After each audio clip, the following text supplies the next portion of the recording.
baby Krishna laying next to her.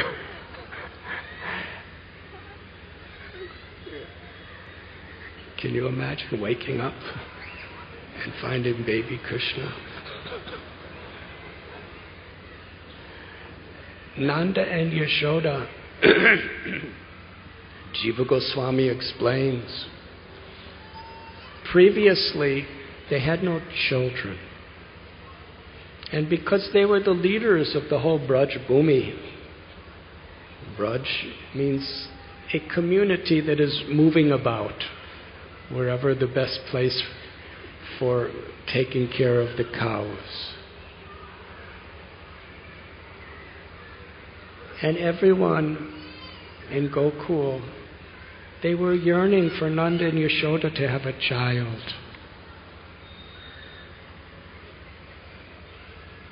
But there was no child. Nanda Maharaj's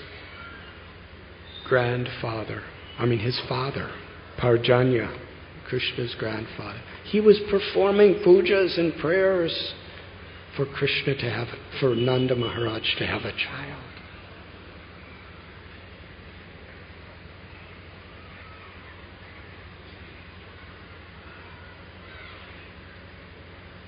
But Nanda and Yashoda would talk together and share something. Nanda Maharaj said, there was a beautiful, beautiful little baby child that appears to me in my heart.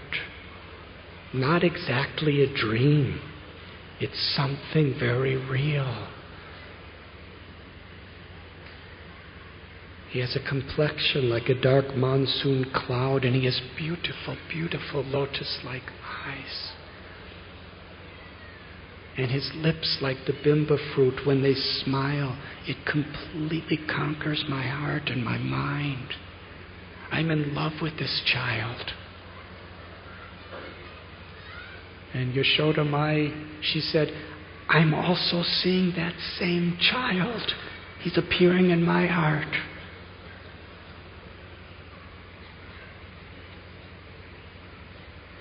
Krishna wanted to invoke within them the yearning and the longing to have him as their child. And they did. And the different Brajavasis were asking him, you're not having any children, do this yajna, do this sacrifice, do this fast. But they understood that these things, they can only bring about material results, karma kanda, and they can bring about children. But the child that we're yearning for can only come through pure love and pure devotion. They worshipped the Supreme Personality of Godhead with all their hearts and did Dwadasi fast. And then that child entered Yogamaya and carried that little baby that they yearned for within the heart of Nanda, and then entered the heart of Yashoda Mai.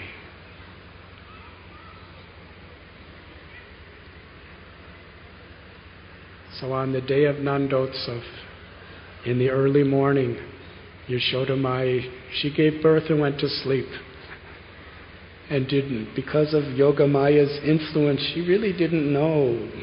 She couldn't remember.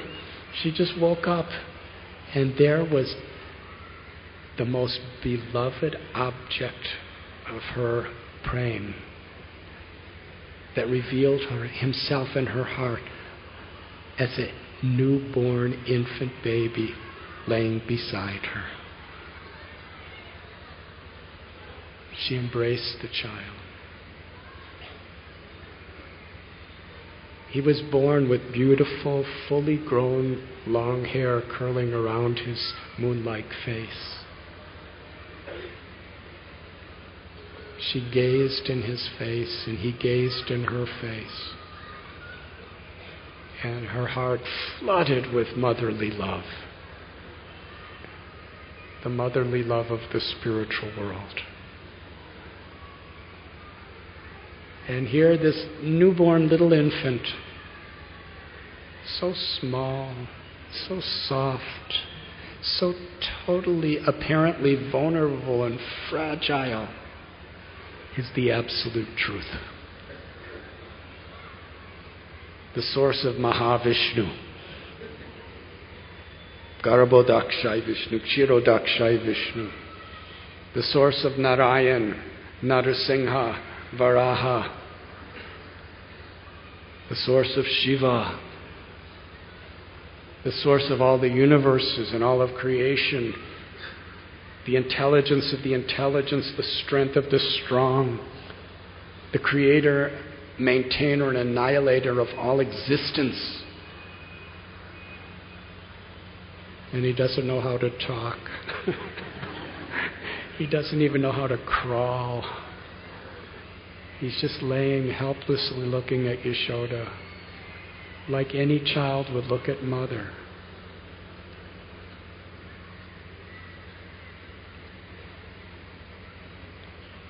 And when the news came to Nanda Maharaj, who at the time was milking the cows, very auspicious time,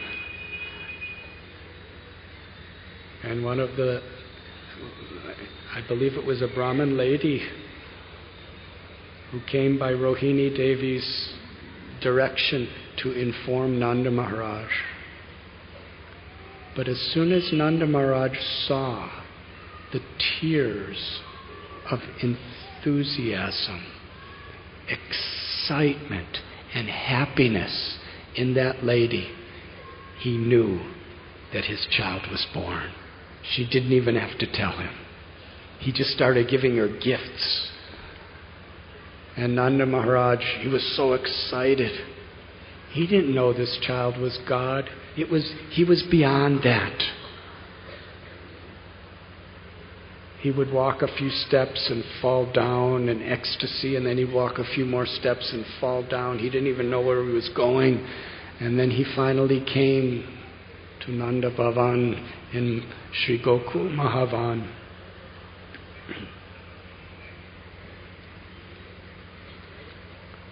And Rohini took the little baby child from Yashoda Mai and put him in the arms of Nanda Maharaj.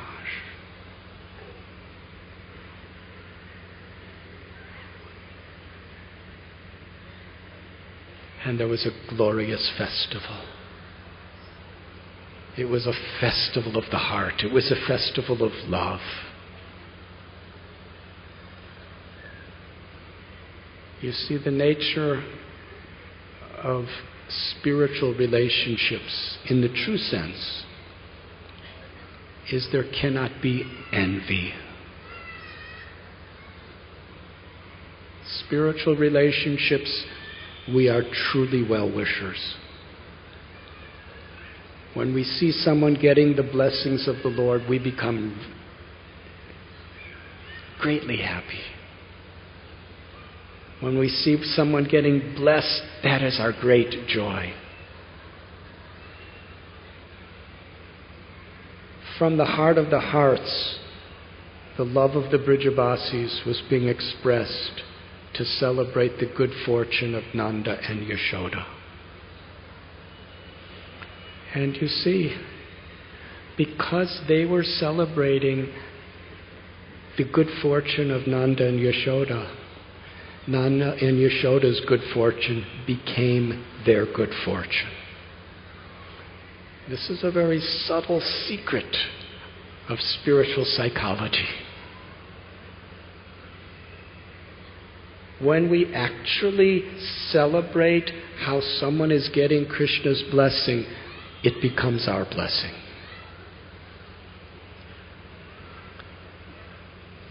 When we're depressed or envious,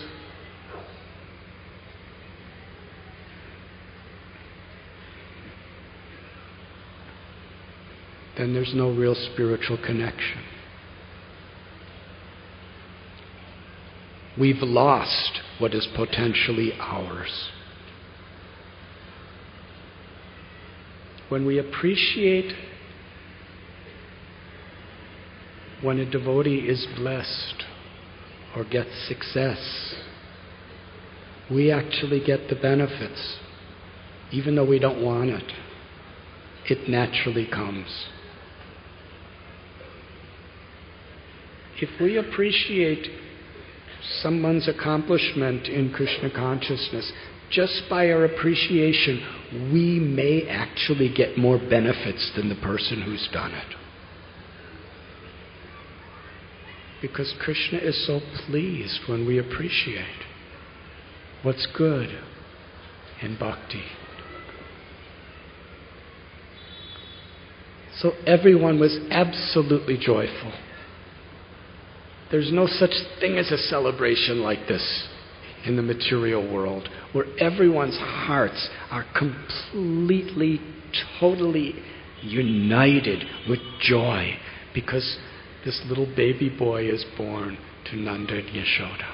And they didn't even know he's God, but they loved him more than they loved God. Does that make sense? As we make spiritual advancement, we realize it's the only thing that makes sense. Everything else really doesn't make any sense. They were dancing. They were laughing. There was Brahmins giving blessings and chanting mantras, and there was bands playing beautiful ragas of spiritual songs. Everything was decorated so nicely. Hundreds and thousands of cows. Every cow was decorated so beautifully. They put gold on their hooves and gold on their horns, and they put beautiful silk over their backs, and the bulls also. And the cows were in ecstasy, and the bulls were in ecstasy, and the peacocks were dancing, and the birds were singing, and the bees were humming. Everyone was happy. Ananda. And so simple.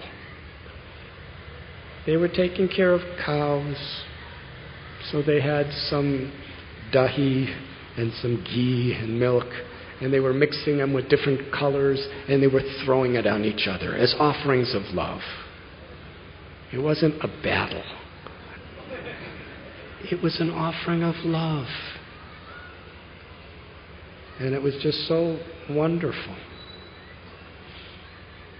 One time during Nandotsav in Radha Gopinath's temple, some Brijbasis came from Barsana. And they brought all kinds of, yogurt with turmeric and all of that. And they started throwing it on everybody.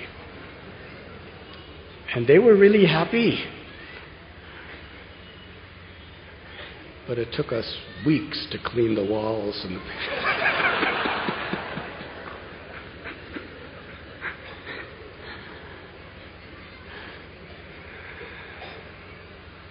But Nandotsav is the festival of all festivals. And actually, when we really have faith in Krishna, that festival of all festivals, the most blissful, glorious day in the whole creation, celebrated by the Brijbasis,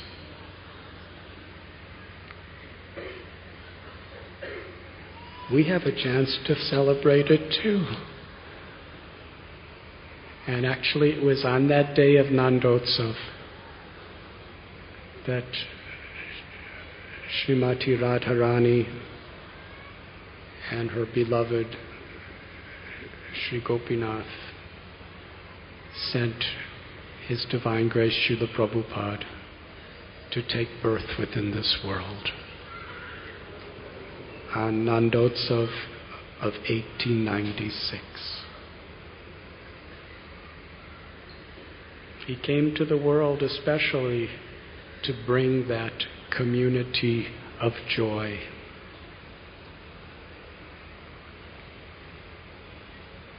Of praying.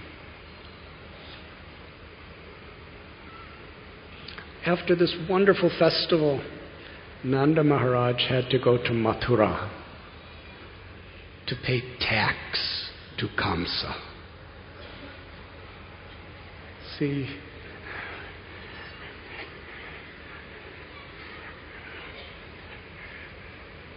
devotional service has many different flavors. He had his responsibilities. So the senior Gopas, along with Nanda Maharaj, had to go to Mathura to give taxes to Kamsa, who was so cruel and so evil. There was a great king named Devamidha, and he had a Kshatriya wife and a Vaishya wife.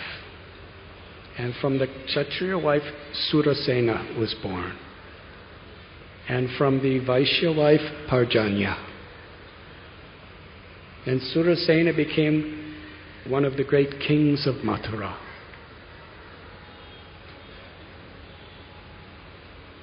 And Parjanya, he was so gracious, so charitable, so gentle and respectful and loving. Everyone loved him. And he loved to farm and take care of cows. So they gave him Gokul Mahavan.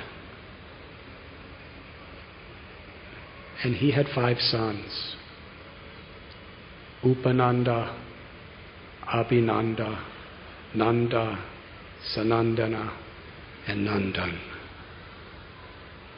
And the middle child was Nanda Maharaj.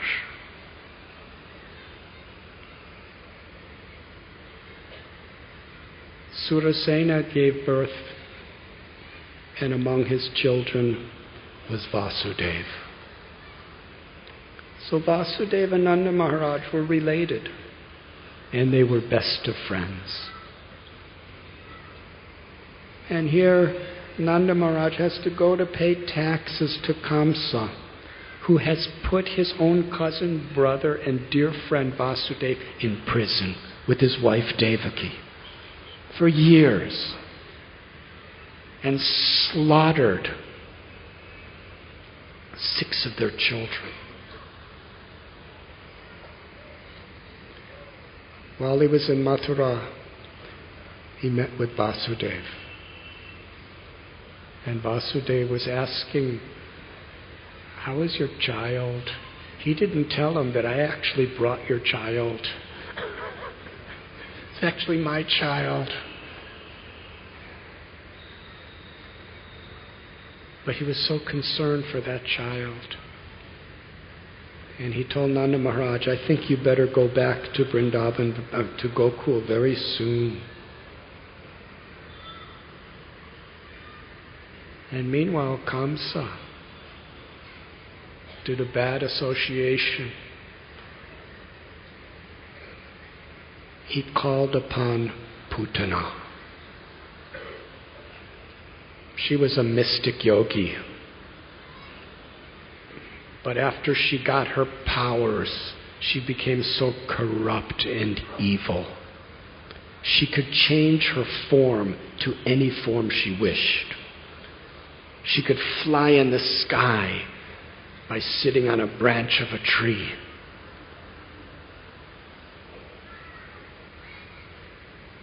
And her lust in life was the flesh and blood of newborn babies. Kamsa ordered Putana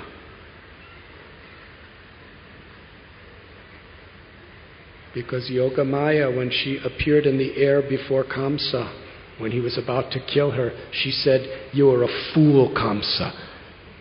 The son who was meant to kill you is already born somewhere else." So Kamsa ordered every child born in that timeline must be massacred. And Putana was very enthusiastic. Tens and thousands of children. She would just grab them and kill them and eat them. Really evil. Can you imagine someone like that today?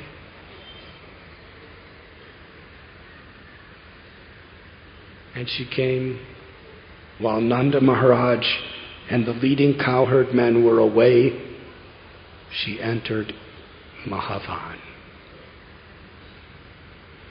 But she disguised herself. Jiva Goswami explains, she was the most beautiful woman in the world. Her original form was monstrous. And when she came into Vrindavan, her beautiful eyes were glancing at people, and everyone felt so blessed. And the Brijavasis, they're simple people. They were thinking, is this the goddess of fortune, Lakshmi? Is this Sachi, the wife of Indra? Is this Parvati, the wife of Shiva? Who is this beautiful woman who has such qualities? Is she coming to bless our newborn baby Gopal? And she walked right into the room. And there Yashoda and Rohini and the other elderly gopis were assembled. And they were so mesmerized by this guest. She walked right up to little Krishna, who was just born. He was only a few days old. So tiny, so soft, so completely, apparently dependent on the compassion of others. But Krishna within her heart gave her a little message. When she looked at this little baby, she was thinking, he could destroy the whole universe. And Krishna looked at her and closed his eyes. Because she was going to come as a mother. And she pretended to have such motherly affection. She literally lifted up the infant baby and put him on her lap. And Yashoda and Rohini was thinking, oh, Krishna's being blessed. What they didn't know is the most terrible, powerful, fast-acting poison, a mystical poison, was smeared on her breast.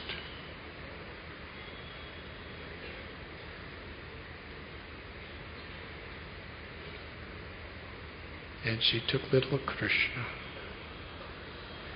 It's described that she was like a deadly sword in a very ornamented case.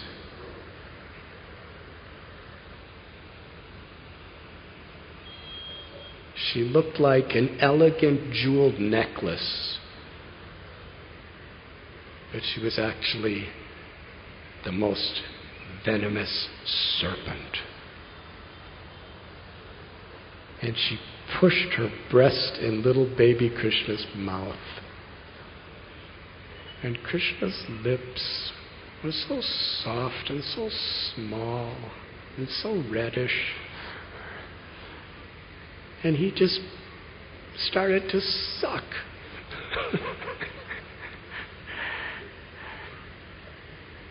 And as he sucked her milk, she actually had some motherly affection for Krishna because milk came out. He sucked the milk.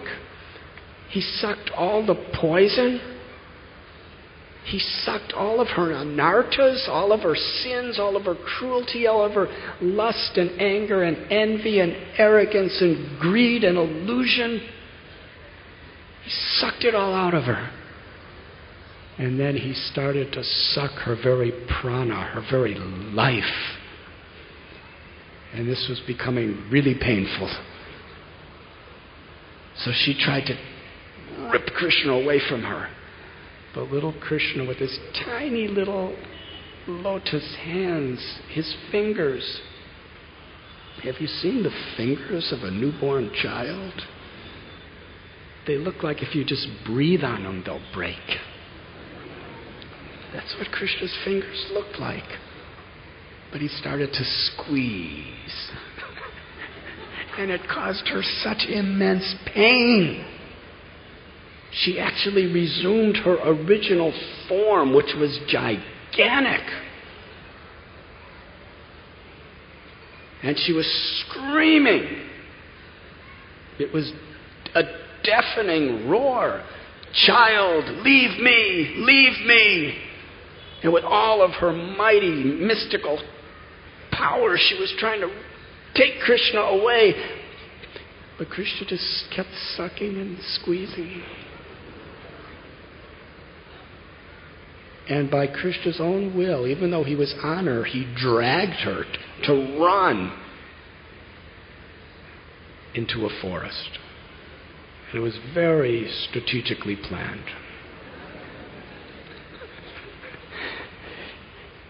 He went to Kamsa's favorite fruit orchard. And as she was screaming,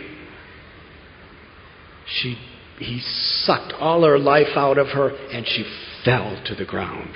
She was by that time, by her mystic potencies trying to get Krishna off, she expanded to 12 miles in size.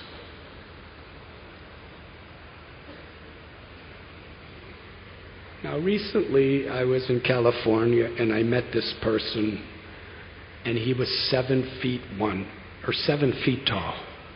He was a basketball player. And I think I'm 5'6".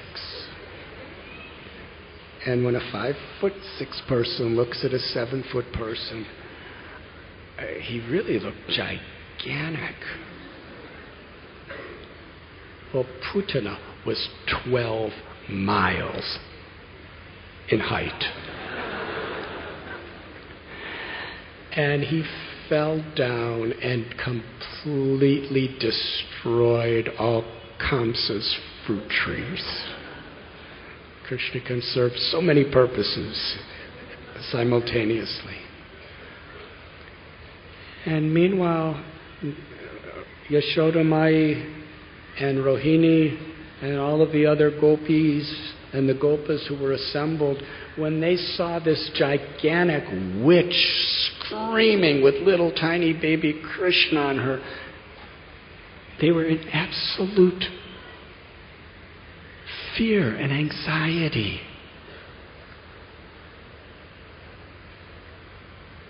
But this type of fear and anxiety is the highest level of peace and fearlessness. Because they were fearful for Krishna. They were not fearful for themselves. When we fear for the deity, we become fearless.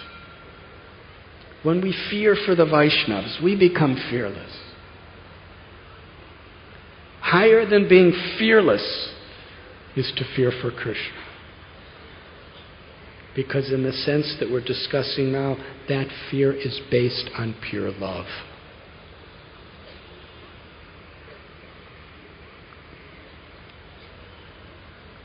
And Yashoda Mai was in such grief, and Rohini, they were thinking, why did we let that lady pick up Krishna? Krishna's more dear to us than our own life. And yet, she came in and she looked so nice, and we didn't even have any suspicion. Where is our love for Krishna? We let this stranger pick him up, and now she's taking... And they didn't know what happened when she went running out. They were grief-stricken. And the gopas and the gopis went running around to see what happened to Krishna. And Krishna understood exactly what was in their hearts. And he was playing very blissfully and smiling. Playing. He didn't even know how to crawl yet. But he situated himself right on a prominent part of his body, and he was just smiling. And they looked way up, and they had to climb on Putana and pick up Krishna. and run back and bring him to Yashoda Mai. And she was so afraid. What happened to him? But then he drank her milk, and she understood he was safe. Our beloved Lord Narayan protected him. That was her mood. And her and the other gopis began to perform so many different types of pujas to protect Krishna from further dangers. They bathed him with cow urine. They whisked him with cow tails. They had Brahmins chanting special protective stotrams and mantras and slokas. They had Brahmins doing pujas. And they prayed. From their heart of hearts they prayed. And when Nanda Maharaj and his friends were returning from Mathura, they saw this gigantic form laying in the forest. And what is this?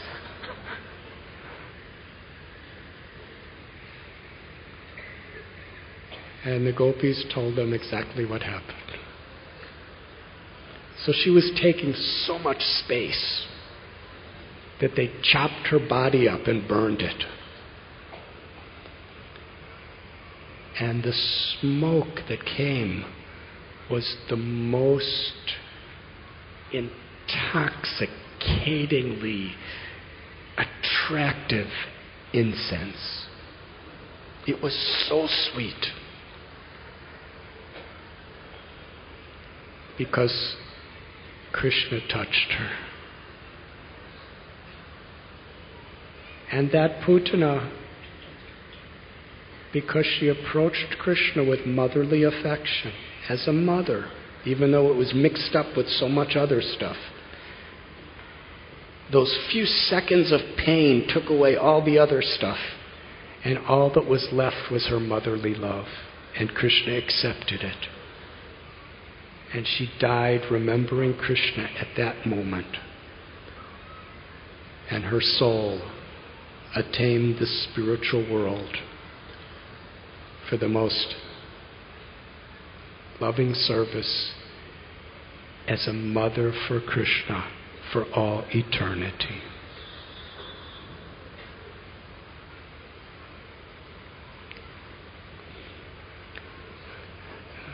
Now, I'm not really prepared for this yatra.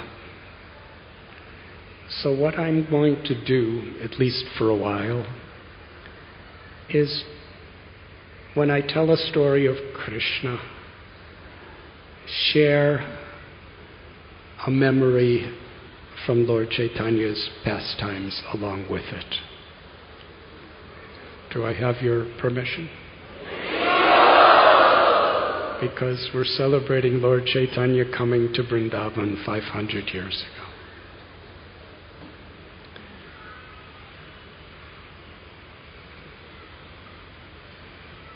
Brajendra Nandana Jai Sachi Shuta Hoilo She Balarama Hoilo Nitai. I told that story of Narottam Das Thakur just to prepare us for this verse that he wrote. Everyone let us sing. Brajendra Nandana Jai Sachi Shuta Hoilo Se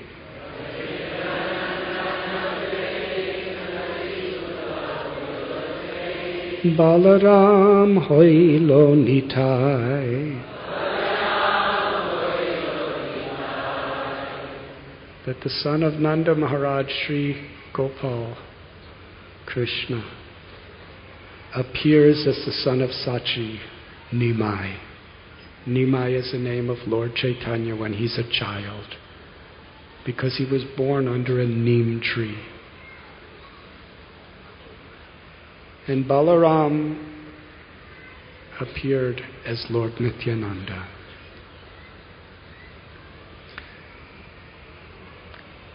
The pastimes of Lord Chaitanya And at this time we're focusing on his childhood pastimes, are non-different than the pastimes of Krishna in Gokul. Non-different in the sense that the same identical exchanges of rati and ras, love and loving reciprocation, were shared.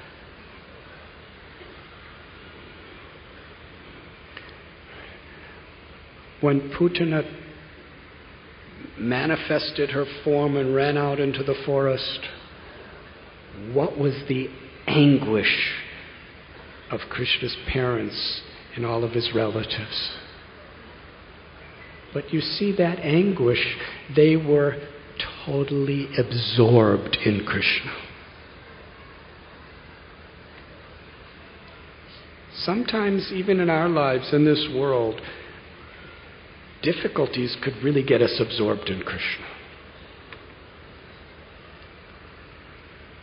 How many of you have tried to chant attentive japa in an airplane, going across an ocean? It's not that easy. But when suddenly, emergency landing, you're all very likely going to die within minutes. That's what they're saying.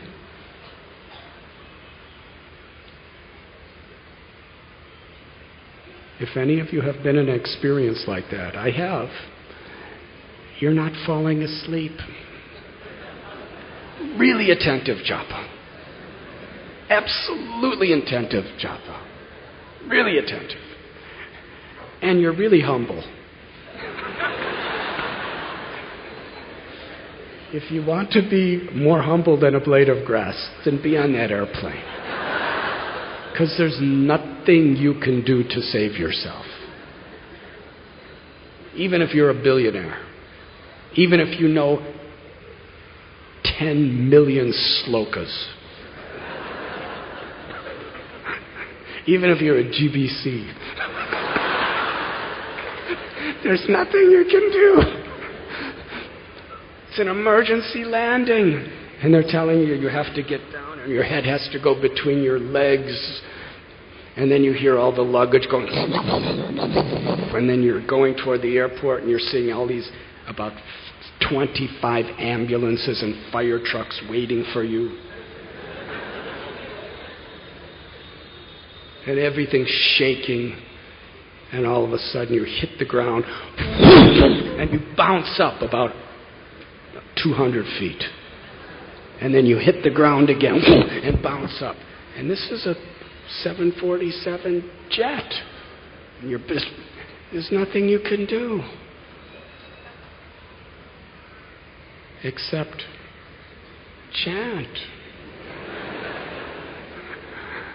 And somehow or other, when the plane lands nicely, you realize that was the most attentive japa I've ever done in an airplane. Now, most of us never want that to happen again. But we're really happy it happened.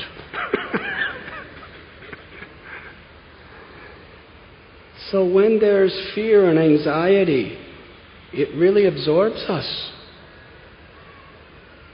And when there's love for Krishna, samsiddhir haritoshanam, then hundreds of billions of trillions, infinitely more anxiety than we could have for anything that could possibly happen to us is for something to happen to Krishna. The gopis, they suffer miserably when they think that when Krishna is walking barefoot in the pasture grounds of Vrindavan, he sometimes steps on a pebble because his feet are so soft. And if you just touch his feet, they change colors. That's how soft they are. And yet he's going barefoot in the forest. They're willing to enter the flames of hell for billions of years if it will relieve Krishna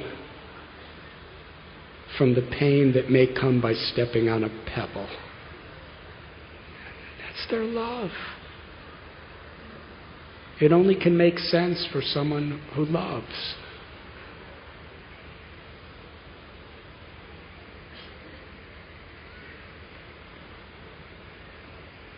So, when Lord Chaitanya was just a little baby, he was crawling.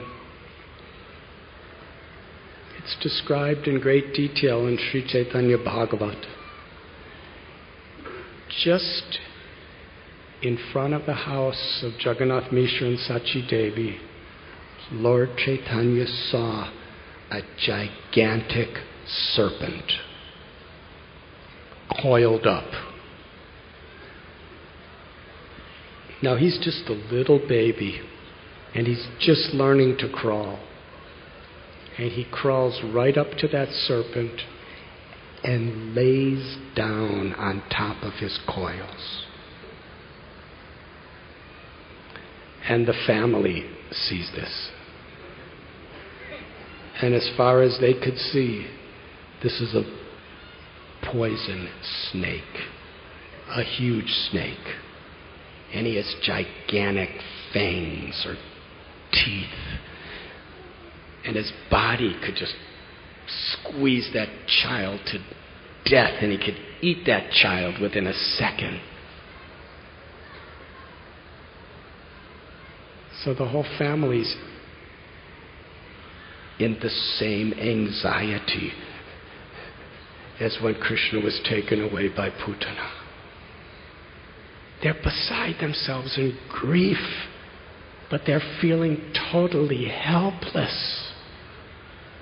Because if they approach the snake might get angry and bite Lord Nimai, or even eat Nimai. And Nimai's smiling, and he's moving around and bouncing on the snake's coils.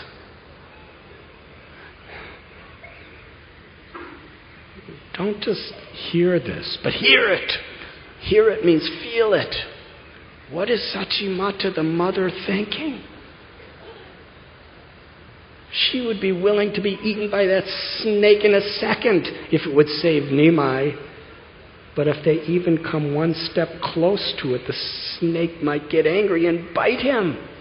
So they're feeling totally helpless. They're weeping. They're crying. They're fainting. They're praying. And they're loudly chanting the holy names.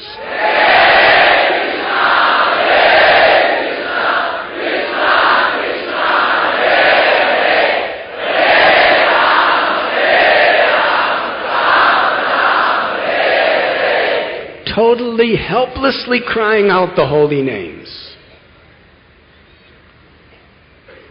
Because their Prananath, the Lord of their very life, is in such danger. And he's helpless. And this